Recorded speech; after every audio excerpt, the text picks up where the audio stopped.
Som mal to, že som sa aj držal a potom som kontaktoval svoju trénerku, ktorá mi o tom viac potom porozprávala. Takže poznámočky máme nachystané a myslím si, že ideme sa predstaviť, aby ste nás poznali, dneska vás budeme mať na starosti a ideme do tých jednotlivých častí, o ktorých Izabelka rozprávala.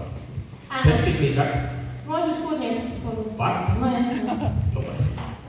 Dobre. Sa páči. Takže moje meno je Izabela Fríšová, ja som robila kedysi vrcholovo krasokorčulovanie a bol to naozaj šport, ktorý som veľmi milovala, hlavne tú dresúru, disciplínu, ale malo to rôzne úskaly, ako ja si myslím, že každý vrcholový šport.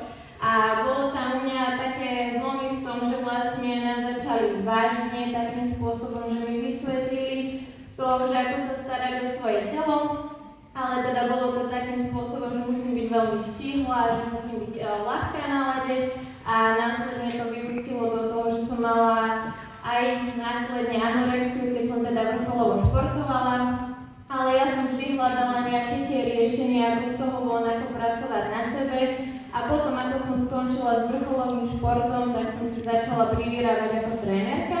Krasokorčuliar, kde som stretla aj Romana, kde chodil vlastne s dcerkou Leuškou. Videla som, že tam chodí behávať so šejkom, s tyčinkami, ja som vtedy nemala nejakú emóciu voči tomu, ale teda vždy som ho videla tam pobehovať. No a následne som dostala možnosť trénovať hokejistov od najmenších po najstarších, ale teda mne osobne sa to páčilo, milovala som to, ale čo tam bolo, mala som síce na štandardný plat okolo 2000 €, ale teda nemala som vôbec nejakú časovú slobodu a nejakú takú finančnú perspektívu a ja som vždy hľadala nejaké také svoje podnikanie, niečo, čomu sa môžem venovať a zároveň ja som vždy milovala to, že môžem druhým pomáhať, aby víťazili. To, čo bolo v športe, je to zároveň aj tu v podnikaní a teda toľko, čo sa týka športovej takej kariéry. No a teda milujem našu výživu.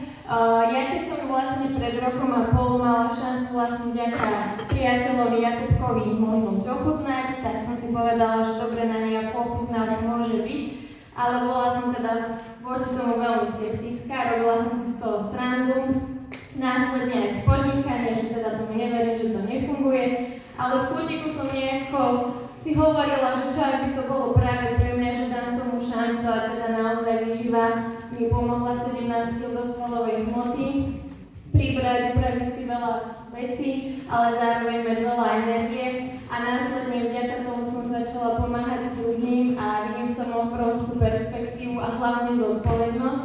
A ako som aj napísala, tak vrcholový šport ma naučil disciplíne a podnikanie ma učí, aký život chcem žiť a kým sa chcem vlastne stať. A ako vidíte, sieťový marketing je to veľmi blízke z toho dôvodu, že to má spoločné vlastne oblasti ako šport, že pomáham druhým, aby dosahovali tie cieľe, čo je pre mňa obrovská zodpovednosť. A tu je aj taký môj menší tím, ktorý sa postupne rozrastá a pre mňa je veľmi dôležité, aby si v rámci Herbalife plnili tie svoje sny, či už je to postavou alebo finančne. Takže toľko k môjmu príbehu a následne poprosím Romanka, aby sa predstavil.